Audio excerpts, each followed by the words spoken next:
యోగు భక్తుడు ఒక మాట సెలవిస్తూ ఉన్నాడు. అదేంటంటే, మరణమైన తరువాత నరులు బ్రతుకుతారా?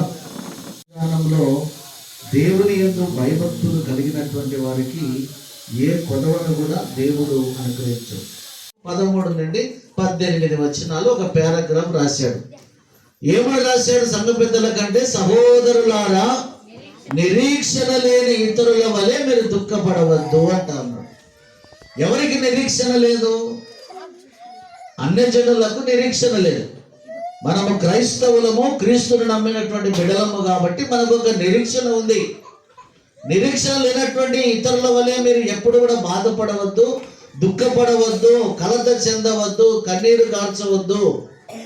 కాబట్టి ఇతరుల వలె మీరు దుఃఖపడవద్దు. ఎందుకంటే మనకు ఒక నిరీక్షణ. అదేంటంటే, క్రీస్తు మృతి పొంది లేచనని మనము నమ్మిన ఎడల అదే ప్రకారము క్రీస్తునందు మృతులైన వారిని మరలా తీసుకొని ఆయన వెంట పెట్టుకొని వస్తాడు.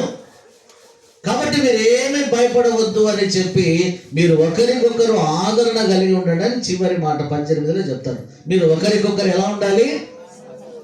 ఆదరణ కలిగి ఉండండి. ఏం బాధపడవద్దు. రెండవ రాకడలో మళ్ళా ప్రభు వస్తాడు.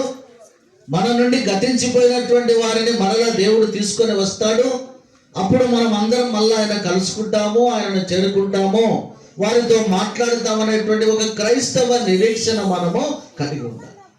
రోజున రామయ్య గారు 4 ఏళ్ల క్రితము ఈ లోకాన్ని విడిచి దేవుని సన్నిధానంలో ఉన్నాడు. మళ్ళీ రెండవ రాకడ వచ్చినప్పుడు ఆయన వెంట పెట్టుకొని ప్రభు వస్తాడు.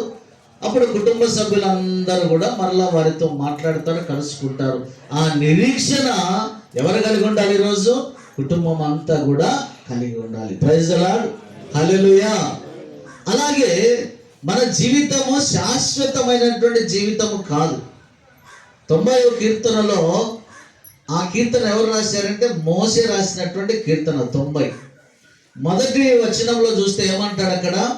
ప్రభువా, తరతరముల నుండి మా పేరు, దేవుడు పేరు పెట్టి పిలవగానే ఆత్మ పైకి ఎగిరిపోయింది అనుకో, అప్పుడు శరీరం ఏమైపోతుంది? టపాల్లో కింద పడిపోతుంది. కింద పడిపోయినటువంటి ఆ శరీరమును మరుసటి రోజుకి ఏం చేస్తాం? మనం ఏం చేస్తాం? వాసన వస్తుంది, డెడ్ బాడీ అంటాం, లేదా శవం అని పిలుస్తాం. పేరు ఎట్లా పోయింది?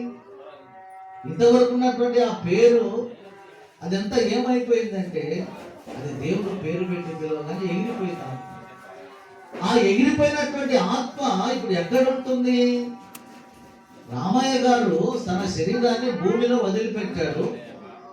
తన జీవితంలో 63 సంవత్సరములు దాదాపుగా ఈ లోకంలో బ్రతికాడు. దేవుడు అతనికి ఒక ఉద్యోగం ఇచ్చాడు, ఎస్ఐ ప్రభుత్వ ఉద్యోగం. ఉద్యోగంలో రిటైర్మెంట్ వరకు చక్కగా పనిచేశాడు. కొద్ది రోజులు బ్రతికాడు. తర్వాత దేవుడు రమ్మని పిలిచాడు. మరి పిలిచినప్పుడు శరీరాన్ని వదిలిపెట్టారు. అందరూ దుఃఖంతో, బాధతో, కన్నీటితో వీడుకోలు చేసి శరీరాన్ని భూషాయేమో.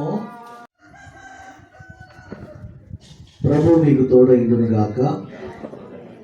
ప్రభువా మమ్మల్ని కనికరించుము, ప్రభువా మమ్మల్ని కనికరించుము. పరలోకమందున్న మా తండ్రి, మీ నామం పరిశుద్ధపరచబడును గాక, మీ రాజ్యం వచ్చును గాక, మీ చిత్తం పరలోకం నెరవేర్చినట్లు భూమి మీద నెరవేర్చుకును గాక.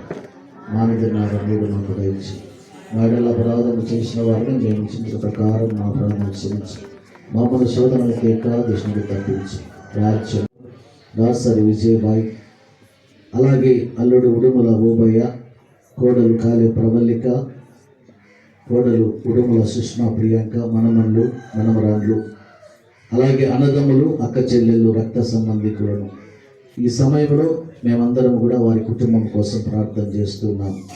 దేవా, నీవు ఇచ్చిన వారి ఉద్యోగములను బట్టి, పనులను బట్టి, కష్టాలను బట్టి, చదువులను బట్టి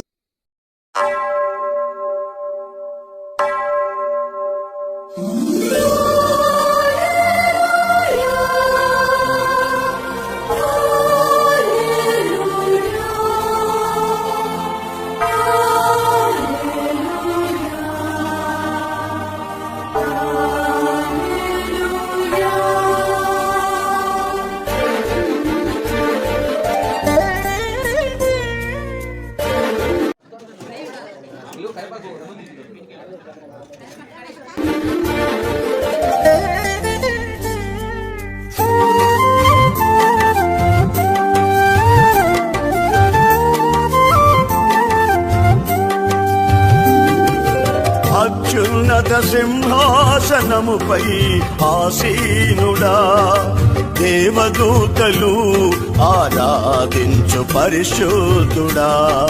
యేసయ్యా నా నిలువెల్ల నిండియున్నావు, నా మనసార నీ సన్నిధిలో సాగిలపడి నమస్కారము చేసెదా, సాగిలపడి నమస్కారము చేసెదా. నా మనసార నీ సన్నిధిలో సాగిలపడి నమస్కారము చేసెదా, సాగిలపడి నమస్కారము చేసెదా.